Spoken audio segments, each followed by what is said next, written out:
ಸ್ನೇಹಿತರೆ, ದಿಲ್ಲಿ ಪ್ರತಿಭಟನೆಯಲ್ಲಿ ಗೆದ್ದ ಸಿಜೆಪಿ ಕತೆ ಮುಂದೇನು, ಕಾಕ್ರೋಚ್ ಜನತಾ ಪಾರ್ಟಿಯ ಕತೆ ಮುಂದೇನು? ಪೊಲಿಟಿಕಲ್ ಪಾರ್ಟಿ ಹೆಸರಲ್ಲಷ್ಟೇ ಪಾರ್ಟಿ ಅಂತಿದೆ, ಇನ್ನು ಪೊಲಿಟಿಕಲ್ ಪಾರ್ಟಿ ಅಲ್ಲ ಇದು. ರಾಜಕೀಯ ಪಕ್ಷ ಆಗಿ ಚುನಾವಣೆಗೆ ಇಳಿಯತ್ತಾ ಅಥವಾ ಪ್ರೆಷರ್ ಗ್ರೂಪ್? ಹಂಗಂದ್ರೆ ಏನು? ಹಂಗಾಗಿ ಉಳಿತೀವಂದ್ರೆ ಏನರ್ಥ?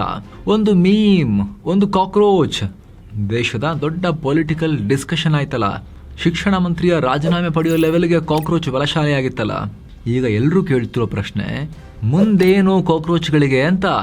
ನೀಟ್ ಪೇಪರ್ ಲೀಕ್ ಸಂಬಂಧಪಟ್ಟಂತೆ ವಿದ್ಯಾರ್ಥಿಗಳ ಆಕ್ರೋಶದ ಅಲೆಯಲ್ಲಿ ಕಾಕ್ರೋಚ್ ಚೆನ್ನಾಗಿ ತೇಲ್ತು.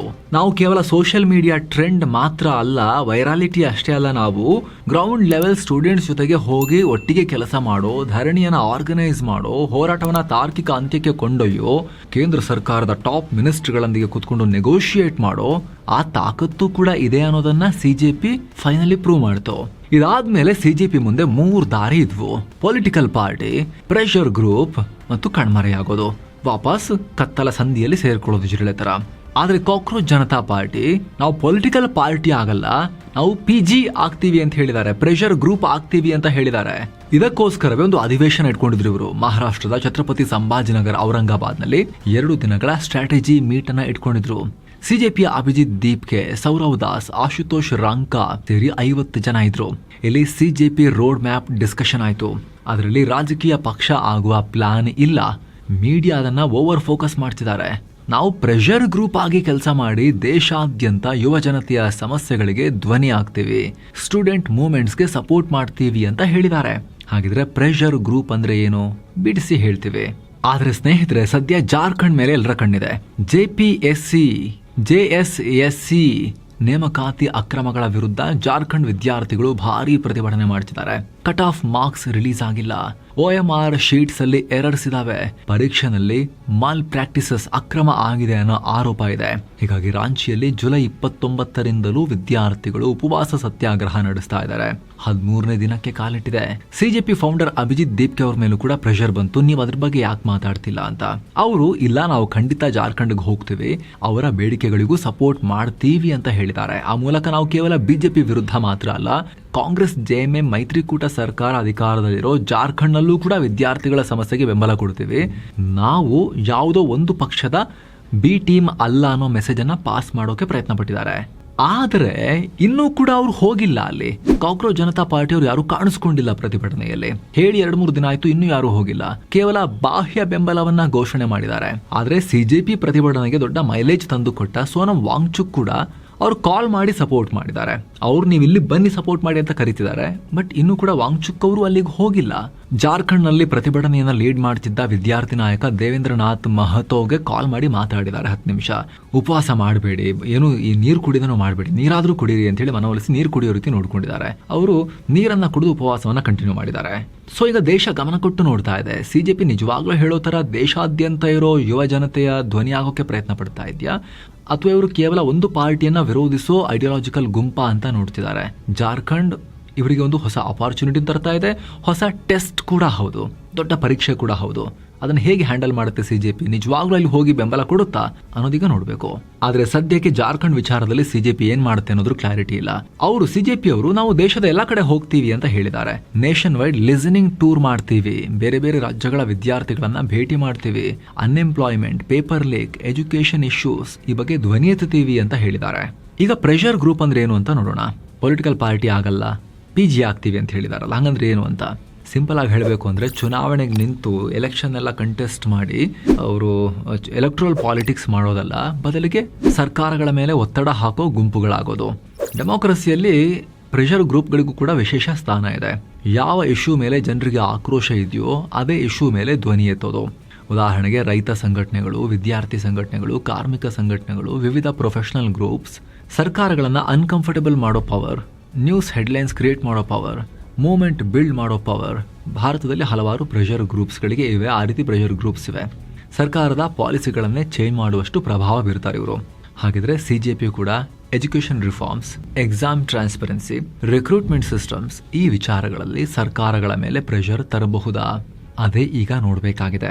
ಇದರಿಂದ ಸಿಜೆಪಿಗೆ 2 ಅಡ್ವಾಂಟೇಜ್ ಕೂಡ ಇದೆ. ಒಂದು, ಪೊಲಿಟಿಕಲ್ ಪಾರ್ಟಿ ಆದಂತೆ elections, symbols, candidate, internal fights ಈ ಎಲ್ಲ ಹೆಡ್ಡೇಕ್ ಇರುತ್ತೆ ಅಲ್ವಾ ಪೊಲಿಟಿಕಲ್ ಪಾರ್ಟಿ ಆದಾಗ. ಸಿಜೆಪಿ ಬರೀ PG ಆಗಿ ಉಳ್ಕೊಂಡ್ರೆ, ಪ್ರೆಷರ್ ಗ್ರೂಪ್ ಆಗಿ ಉಳ್ಕೊಂಡ್ರೆ ಅದೆಲ್ಲ ಇರೋದಿಲ್ಲ. ಎರಡನೇದು ಇಶ್ಯೂ ಬೇಸ್ಡ್ ಮೂವ್ಮೆಂಟ್ ಆಗಿರೋದ್ರಿಂದ ಯಾವ ರಾಜ್ಯದಲ್ಲಿ ಸ್ಟೂಡೆಂಟ್ಸ್ ಪ್ರೊಟೆಸ್ಟ್ ಮಾಡ್ತಾರೋ ಅಲ್ಲಿ ಸಪೋರ್ಟ್ ಕೊಡಬಹುದು. 2011ರಲ್ಲಿ ಅರವಿಂದ್ ಕೇಜ್ರಿವಾಲ್ ಕೂಡ ಮೊದಲು ಹಿಂಗೆ ಹೇಳಿದ್ರು, ಪಾಲಿಟಿಕ್ಸಿಗೆ ಬರಲ್ಲ, ಹೋರಾಟ ಮಾತ್ರ ಮಾಡೋದು ನಾವು ಅಂತ. ಆದರೆ 2 ವರ್ಷದಲ್ಲಿ ದಿಲ್ಲಿಯ ಮುಖ್ಯಮಂತ್ರಿಯಾಗಿ ಕುತ್ಕೊಂಡಿದ್ರು. ಆಮೇಲೆ CJP ಮುಂದೆ ಸವಾಲುಗಳು ಕೂಡ ಇದಾವೆ ಸ್ನೇಹಿತರೆ. ಯಾಕಂದರೆ ಪ್ರೊಟೆಸ್ಟನ್ನು ಮಾಡೋದು ಬೇರೆ, ಆ ಮೂಮೆಂಟನ್ನು ಉಳಿಸ್ಕೊಂಡು ಹೋಗೋದು ಬೇರೆ, ಆ ಎನರ್ಜಿಯನ್ನು. ಜನರಿಗೆ ಪೊಲಿಟಿಕಲ್ ಪಾರ್ಟಿ ಮೇಲೆ ಫೇತ್ ಕಮ್ಮಿ ಆದಾಗ, ಹೊಸ ಪ್ಲ್ಯಾಟ್ಫಾರ್ಮ್ ಬೇಕು ಅನ್ನಿಸ್ದಾಗ ಒಂದು ಹಸಿವು ಬರುತ್ತೆ. ಆ ಹಸಿವಿನ ಮೇಲೆ CJP ರೈಡ್ ಮಾಡಿರೋದು. ಆದರೆ ಇಲ್ಲಿ ಅಪಾಯನೂ ಇದೆ. ಯಾಕಂದರೆ ಡಿಸ್ಟ್ರಸ್ಟ್ ಮೇಲೆ ಮೂವ್ಮೆಂಟ್ ಕಟ್ಟೋದು ಸುಲಭ, ಆದರೆ ಹೊಸ ಟ್ರಸ್ಟನ್ನು ತಮಗೆ ಬಿಲ್ಡ್ ಮಾಡ್ಕೊಳ್ಳೋದು ತುಂಬ ಕಷ್ಟ. Social media hype, ground organization ಇವೆರಡೂ ಒಂದೇ ಅಲ್ಲ. ಈಗ ದೇಶದ ಮೂಲೆ ಮೂಲೆಗಳಲ್ಲಿ ವಾಲಂಟಿಯರ್ಸ್ ಕಟ್ಟಬೇಕು, ಲೋಕಲ್ ಲೀಡರ್ಶಿಪ್ ಬೆಳೆಸಬೇಕು. ಯಾವುದೇ ಒಂದು ಹೊಸ ಪಕ್ಷಕ್ಕೆ ರಾಜಕೀಯ ಗೆಲ್ಲೋಕೆ ಕೇವಲ ಜನರ ಕೋಪ ಇದ್ದರೆ ಸಾಲದು, ಅದಕ್ಕೊಂದು ಕೋರ್ ವೋಟ್ ಬ್ಯಾಂಕ್ ಬೇಕು. ಉದಾಹರಣೆಗೆ ಆಮ್ ಆದ್ಮಿ ಪಾರ್ಟಿಗೂ ಆರಂಭದಲ್ಲಿ ಕೋರ್ ವೋಟ್ ಬ್ಯಾಂಕ್ ಆಗಿ ಹೆಲ್ಪ್ ಮಾಡಿದ್ದು ವಿದ್ಯಾವಂತ ನಗರದ ಮಧ್ಯಮ ವರ್ಗದವರು ದಿಲ್ಲಿಯಲ್ಲಿ. ಇತ್ತೀಚೆಗೆ ರಾಜಕೀಯಕ್ಕೆ ಬಂದ ತಮಿಳುನಾಟ ವಿಜಯ್ ಅವರಿಗೆ DMK AIADMK ಪಾರ್ಟಿಯಿಂದ ಬೇಸತ್ತಿರೋ ದೊಡ್ಡ ಯುವ ಸಮುದಾಯದ ಬೆಂಬಲ ಇತ್ತು. ಅವರೊಬ್ಬರು ಸೂಪರ್ ಸ್ಟಾರ್. ಅವರ ಫ್ಯಾನ್ ಕ್ಲಬ್ಗಳು ತಾಲೂಕು ಗ್ರಾಮ ಮಟ್ಟದಲ್ಲೂ ಕೂಡ ಇದ್ವು, ಆಲ್ ಓವರ್ ತಮಿಳುನಾಡು. ಆದರೆ ಕಾಕ್ರೋಚ್ ಪಾರ್ಟಿಯ ರಿಯಲ್ ಬೆಂಬಲಿಗರು ಯಾರು? ಪದೇ ಪೇಪರ್ ಲೀಕ್ ಆಗ್ತಿರೋದ್ರಿಂದ ರೊಚ್ಚಿಗೆದಿರೋ ಜೆನ್ಜಿ ವಿದ್ಯಾರ್ಥಿಗಳ, ಕೆಲಸ ಸಿಗದೆ ಪರದಾಡ್ತಿರೋ ನಿರುದ್ಯೋಗಿಗಳ, ಅಥವಾ ವ್ಯವಸ್ಥೆ ವಿರುದ್ಧ ಅಸಮಾಧಾನ ಹೊಂದಿರೋ 30 ವರ್ಷದ ಒಳಗಿನ ಯುವ ಪೀಳಿಗೆನ? ಆ ಪ್ರಶ್ನೆಗೆ ಸ್ಪಷ್ಟ ಉತ್ತರ ಸಿಗೋವರೆಗೂ CJP ಒಂದು ರಾಜಕೀಯ ಪಕ್ಷವಾಗಿ ಬದಲಾಗೋದು ಅಸಾಧ್ಯದ ಮಾತು. ಜೊತೆಗೆ ನಿಜ ಹೇಳಬೇಕು ಅಂದರೆ CJPಯ ಈಗಿನ ಅತಿ ದೊಡ್ಡ ಶಕ್ತಿನೇ ಅವರು ಯಾವುದೇ ಒಂದು ಪರ್ಟಿಕ್ಯುಲರ್ ಪೊಲಿಟಿಕಲ್ ಪಾರ್ಟಿ ಅಲ್ಲ ಅನ್ನೋದು. ಯಾಕಂದರೆ ನೀಟ್ ಪೇಪರ್ ಲೀಕು, ನಿರುದ್ಯೋಗ, ಅಸಮಾನತೆಯಂತಹ ವಿಚಾರಗಳ ಬಗ್ಗೆ ಪ್ರತಿಭಟಿಸಿದಾಗ ಬಲಪಂಥೀಯ, ಎಡಪಂಥೀಯ, ಎಲ್ಲರೂ ಮಧ್ಯಪಂಥೀಯ ಎಲ್ಲರೂ ಕೂಡ ಅದರಲ್ಲಿ ಅಸಮಾಧಾನಿತರು ಹೋಗಿ ಸಪೋರ್ಟ್ ಮಾಡ್ತಾರೆ, ಒಂದು ವೇದಿಕೆಯಾಗೋದನ್ನು ನೋಡ್ತಾರೆ. ಒಮ್ಮೆ ಎಲೆಕ್ಷನ್ ರಾಜಕೀಯಕ್ಕೆ ಬಂದರೆ ಅವರು ರಾಜಿ ಮಾಡ್ಕೊಳ್ಳೋದು ಅನಿವಾರ್ಯ ಆಗುತ್ತೆ. ಒಂದೊಂದು ಸ್ಟೇಟಲ್ಲಿ ಒಂದೊಂದು ಪಕ್ಷದ ವಿರುದ್ಧ ಅವರು ಫೈಟ್ ಮಾಡಬೇಕಾಗತ್ತೆ, ಒಂದೊಂದು ಐಡಿಯಾಲಜಿಗಳ ವಿರುದ್ಧ ಅವರು ಫೈಟ್ ಮಾಡಬೇಕಾಗತ್ತೆ.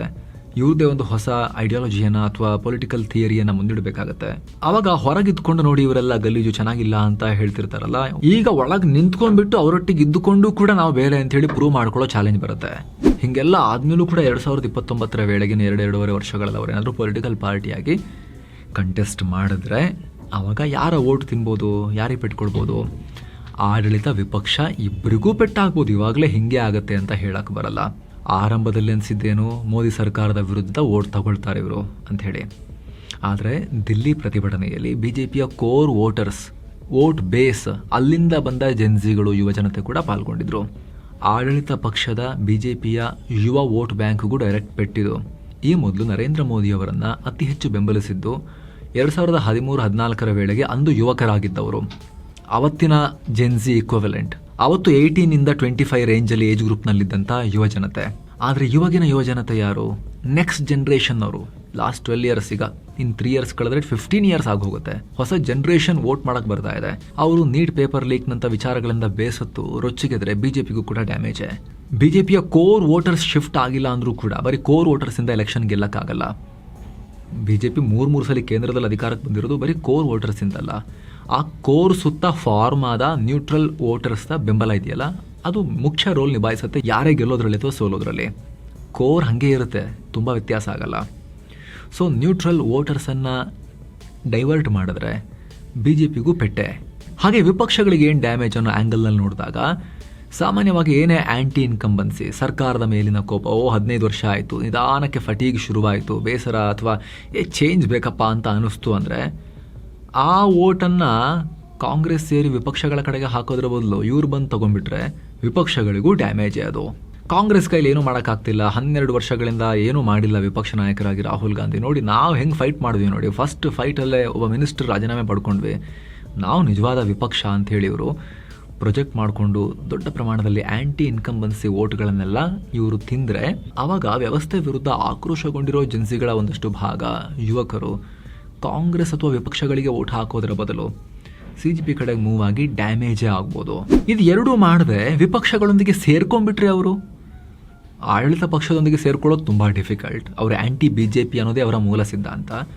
ಒಂದು ಸ್ಕೋಪ್ ಏನು ಅಂದರೆ ಅವರು ವಿಪಕ್ಷಗಳ ಕೂಟದೊಂದಿಗೆ ಸೇರ್ಕೊಂಡು ಫೈಟ್ ಮಾಡೋದು. ಆವಾಗ ವಿಸಿಬಿಲಿಟಿ ಹೆಚ್ಚಾಗುತ್ತೆ, ಒಂದಷ್ಟು ಜನರನ್ನು ಆರಿಸ್ಕೊಂಡು ಪಾರ್ಲಿಮೆಂಟಿಗೂ ಕರ್ಕೊಂಬರೋ ಚಾನ್ಸಸ್ ಜಾಸ್ತಿ ಆಗುತ್ತೆ ಅವ್ರದ್ದು. ಆದರೆ ನ್ಯೂಟ್ರಲ್ ಇಮೇಜ್ ಉಳಿಸ್ಕೊಳ್ಳೋಕ್ಕಾಗಲ್ಲ. ನ್ಯೂಟ್ರಲ್ ವೋಟರ್ಸ್ ಇದ್ದಾರಲ್ಲ ಅವ್ರು ಕೈ ತಪ್ಪು ಹೋಗ್ಬೋದು, ಅವ್ರು ಓಟ್ ಹಾಕದೇ ಇರ್ಬೋದು, ಕೇವಲ ಆ್ಯಂಟಿ BJP ವೋಟ್ಸ್ ಮಾತ್ರ ಬೀಳ್ಬೋದು ಅವರಿಗೆ. ಜೊತೆಗೆ ಇವರು ಪೊಲಿಟಿಕಲ್ ಟೂಲ್ ಅಷ್ಟೇ ಅನ್ನೋ ಆರೋಪವನ್ನು ಕೂಡ ಇವರು ಫೇಸ್ ಮಾಡಬೇಕಾಗಿ ಬರುತ್ತೆ. ಹಾಗಾಗಿ ಮುಂದೆ ಏನಾಗುತ್ತೆ ಅನ್ನೋ ಪ್ರಶ್ನೆ ಇದೆ. ಇಲ್ಲಿಂದ ಮುಂದೆ 3 ದಾರಿಗಳಿದ್ದಾವೆ. ಒಂದು national youth pressure movement, exam leaks, unemployment, student rights ಮೇಲೆ ಸ್ಟ್ರಾಂಗ್ ವಾಯ್ಸ್ ಆಗಿ ಎಮರ್ಜ್ ಆಗ್ಬೋದು. ಎರಡನೇದು ಇಶ್ಯೂ ವೈಸ್ ಪ್ರೊಟೆಸ್ಟ್ ಪ್ಲ್ಯಾಟ್ಫಾರ್ಮ್ ಆಗಿ ಇವರು ಬದಲಾಗ್ಬೋದು. ಪ್ರತಿ ಸ್ಟೇಟ್ನಲ್ಲಿ ಸ್ಟೂಡೆಂಟ್ ಮೂವ್ಮೆಂಟ್ಗೆ ಸಪೋರ್ಟ್ ಕೊಡಲೇಬೇಕಾಗತ್ತೆ. ಅವಾಗ ಜಾರ್ಖಂಡ್ನ ಕೂಡ ಮಿಸ್ ಮಾಡೋಕ್ಕಾಗಲ್ಲ ಹಾಗೇನಾದರೂ ಆಗೋದಾದರೆ. ಮೂರನೇದು ಅನದರ್ ವೈರಲ್ ಫೇಸ್ ಅಷ್ಟೇ, ಮೊಮೆಂಟಮ್ ಸಸ್ಟೇನ್ ಆಗದೆ just another internet powered protest story ಆಗಿ ಉಳಿದು ಬಿಡ್ಬೋದು. ಈ ಥರದ್ದು ನಾವು ರೀಸೆಂಟಾಗೂ ಕೂಡ ನೋಡಿದ್ದೀವಿ. ಜಿಗ್ನೇಶ್ ಮೇವಾನಿ, ಅಲ್ಪೇಶ್ ಠಾಕೂರ್, ಹಾರ್ದಿಕ್ ಪಟೇಲ್ ಗುಜರಾತ್ ಚುನಾವಣೆ ಟೈಮ್ನಲ್ಲಿ ಏನು ಮಾಡಿದರು, ಮೋದಿಯವರು ಕೂಡ ಗುಜರಾತ್ನಾದ್ಯಂತ ಓಡೋ ರೀತಿ ಮಾಡಿದರು. BJPಯ ನಂಬರ್ಸನ್ನು 100ಗಿಂತ ಕೆಳಗೆ 90ಗೆ ಇಳಿಸಿಬಿಟ್ಟಿದ್ರು. ನಿಮಗೆ ಗೊತ್ತಿರ್ಬೋದಲ್ವಾ 2017ರ ಗುಜರಾತ್ ವಿಧಾನಸಭಾ ಚುನಾವಣೆಯಲ್ಲಿ ಏನಾಗಿತ್ತು ಅಂಥೇಳಿ. ಆದರೆ ಅದಾದಮೇಲೆ ಹಾರ್ದಿಕ್ ಪಟೇಲ್ ಈಗ BJP ಸೇರಿಕೊಂಡಿದ್ದಾರೆ. ಅಷ್ಟು ದೊಡ್ಡ BJP ಮೋದಿ ವಿರೋಧಿ ಧ್ವನಿ ಹಾರ್ದಿಕ್ ಪಟೇಲ್. ಜಿಗ್ನೇಶ್ ಮೇವಾನಿ, ಅಲ್ಪೇಶ್ ಠಾಕೂರ್ದು ಬಹಳ ಸೌಂಡ್ ಏನೂ ಇಲ್ಲ. ಕನಯ್ಯ ಕುಮಾರ್ ಅಂತೂ ಈಗ ಕಾಂಗ್ರೆಸ್ನಲ್ಲಿ ಹೈಕಮಾಂಡ್ ಲೆವೆಲ್ನಲ್ಲಿ ಕಾಂಗ್ರೆಸ್ ವರ್ಕಿಂಗ್ ಕಮಿಟಿಯ ಮೆಂಬರ್ ಆಗಿ ಅವ್ರು 6 ಕೇಳಿದೆ 3 ಕೇಳಿದೆ ಕುಳಿತುಕೊಂಡಿದ್ದಾರೆ.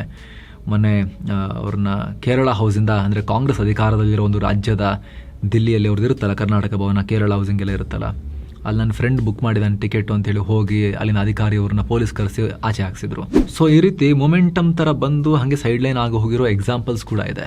ಅದು ಬಿಟ್ಟರೆ ಕೃಷಿ ಮಸೂದೆಗೆ ಸಂಬಂಧಪಟ್ಟಂತೆ ನಡೆದ ಪ್ರತಿಭಟನೆ ಇನ್ನೂ ದೊಡ್ಡ ಇಶ್ಯೂ ಆ್ಯಕ್ಚುಲಿ ಅದು ಅವತ್ತಿನ ದಿನಗಳಲ್ಲಿ. 2020-21ರಲ್ಲಿ ನೀವು ನೋಡಿರ್ಬೋದಲ್ಲ ಏನಾಗಿತ್ತು ಅಂತೇಳಿ. PM TVಲಿ ಬಂದು ಸಾರಿ ಕೇಳಿಬಿಟ್ಟು ಕೃಷಿ ಮಸೂದೆಗಳನ್ನು ವಾಪಸ್ ತಗೋಬೇಕಾಗಿತ್ತು ಅವತ್ತು. ಮುಗ್ದೇ ಹೋಯಿತು ಕತೆ ಅನ್ನೋ ಲೆಕ್ಕಾಚಾರ ಆಯಿತು. ಅದಾದಮೇಲೆ ಏನಾಯಿತು ಅಂತ ನೀವು ನೋಡಿದ್ದೀರಿ. ಹಾಗಾಗಿ ಅಸ್ತಿತ್ವ ಉಳಿಸ್ಕೊಳ್ಬೇಕು ಅಂದರೆ CJP ತುಂಬ ಕೇರ್ಫುಲಿ ತನ್ನ ಹೆಜ್ಜೆಯನ್ನು ಆಯ್ಕೆ ಮಾಡ್ಕೋಬೇಕಾಗತ್ತೆ. ಮುಂದೆ ಅದಕ್ಕೆ ತುಂಬ ಕಾಯಬೇಕಂತೇನಿಲ್ಲ, ಮುಂದಿನ ಕೆಲ ತಿಂಗಳುಗಳಲ್ಲೇ ಅದಕ್ಕೆ ಆನ್ಸರ್ ಸಿಕ್ಕಿಬಿಡುತ್ತೆ. ಕರೆಕ್ಟಾಗಿ ಅಬ್ಸರ್ವೇಷನಲ್ ನೋಟದಿಂದ ನಾವು ಅವ್ರ ಕಡೆ ನೋಡ್ತಾ ಇರಬೇಕು, ಟ್ರ್ಯಾಕ್ ಮಾಡ್ತಿರ್ಬೇಕು. ಈ ಬಗ್ಗೆ ನಿಮ್ಮ ಒಪಿನಿಯನ್ ಏನು, ಮಿಸ್ ಇಲ್ಲದೆ ಕಾಮೆಂಟ್ ಮಾಡಿ ತಿಳಿಸಿ ಸ್ನೇಹಿತರೆ. ಹಾಗೆ ಕಡೆದಾಗಿ ನಿಮ್ಮಲ್ಲಿ ಒಂದು ಮನವಿ, ಇಂಥ ಡೀಟೇಲ್ಡ್ ಇನ್ಫಾರ್ಮೇಟಿವ್ ವಿಡಿಯೋಸನ್ನು ತಲುಪಿಸುವ ನಮ್ಮ ಚಾನಲ್ನ ಪ್ರಯತ್ನ ನಿಮಗೆ ಇಷ್ಟ ಆಗ್ತಾ ಇದ್ರೆ ವಿಡಿಯೋ ಕೆಳಗಿರೋ ಜಾಯಿನ್ ಬಟನ್ ಮೇಲೆ ಕ್ಲಿಕ್ ಮಾಡುವ ಮೂಲಕ ಸ್ನೇಹಿತರೆ ನೀವು ನಮ್ಮ ಚಾನಲ್ನ ಮೆಂಬರ್ ಕಮ್ಯುನಿಟಿಗೆ ಸೇರ್ಬೋದು. ಎಲ್ಲ ಮೆಂಬರ್ ಓನ್ಲಿ ವಿಡಿಯೋಸನ್ನು ಕೂಡ ನೀವು ಆಮೇಲೆ ನೋಡೋಕೆ ಶುರು ಮಾಡ್ಬೋದು ಸ್ನೇಹಿತರೆ. ನಾವು ಮೆಂಬರ್ಶಿಪ್ ಕಮ್ಯುನಿಟಿಯಲ್ಲಿ ರೆಗ್ಯುಲರ್ ಆಗಿ ವಿಶೇಷ ವಿಡಿಯೋಸನ್ನು ಪಬ್ಲಿಷ್ ಮಾಡ್ತಾ ಇದ್ದೀವಿ. ಅದು ಮೆಂಬರ್ಸಿಗೆ ಮಾತ್ರ ಸೀಮಿತ ಆಗಿರುತ್ತೆ. ಅದು ಜೀವನವನ್ನು ಇಂಪ್ರೂವ್ ಮಾಡುವಂತಹ, ವ್ಯಾಲ್ಯೂ ಆ್ಯಡ್ ಮಾಡುವಂಥ ಸಾಕಷ್ಟು ನಾವು ವೀಡಿಯೋಸನ್ನು ಮಾಡ್ತಾ ಇದ್ದೀವಿ ಸ್ನೇಹಿತರೆ. ನೀವು ನಮ್ಮ ಚಾನಲ್ನ ಮೆಂಬರ್ಶಿಪ್ ಟ್ಯಾಬ್ಗೆ ಹೋಗಿ ಆಲ್ರೆಡಿ ಪಬ್ಲಿಷ್ ಆಗಿರೋ ವೀಡಿಯೋಸ್ನ ಒಂದ್ಸರಿ ಸ್ಕ್ರೋಲ್ ಮಾಡಿ ನೋಡ್ಬೋದು. ಅದರಲ್ಲಿ ವ್ಯಾಲ್ಯೂ ಇದೆ ಅಂತ ಅನಿಸಿದ್ರೆ ನೀವು ಜಾಯ್ನ್ ಆಗೋದ್ರ ಬಗ್ಗೆ ಡಿಸೈಡ್ ಮಾಡ್ಬೋದು. ಕೇವಲ ಮೆಂಬರ್ ಓನ್ಲಿ ವೀಡಿಯೋಸ್ ಮಾತ್ರ ಅಲ್ಲ, ಹಲವಾರು ಸ್ಪೆಷಲ್ ವೀಡಿಯೋಸ್ ನಾವು ಅರ್ಲಿ ಆ್ಯಕ್ಸೆಸ್ ಕೂಡ ಮೆಂಬರ್ಸಿಗೆ ಫಸ್ಟ್ ನೀಡೋ ಪ್ರಯತ್ನವನ್ನು ಮಾಡ್ತಾ ಇದ್ದೀವಿ. ಅದು ಕೂಡ ಸಿಗುತ್ತೆ. ಎಲ್ಲಕ್ಕಿಂತ ಹೆಚ್ಚಾಗಿ ನಿಮ್ಮ ಒಂದೊಂದು ಮೆಂಬರ್ಶಿಪ್ ಕೂಡ ನಮ್ಮ ಚಾನಲ್ಗೆ ನೀವು ಕೊಡೋ ಅತಿ ದೊಡ್ಡ ಬೆಂಬಲ. ಆಸಕ್ತರು ವಿಡಿಯೋ ಕೆಳಗಿರೋ ಜಾಯಿನ್ ಬಟನ್ ಮೂಲಕ ಸೇರಬಹುದು. ಮತ್ತೆ ಭೇಟಿ ಆಗ್ತಿರೋಣ. ಒಳ್ಳೆಯದಾಗಲಿ. ನಮಸ್ಕಾರ.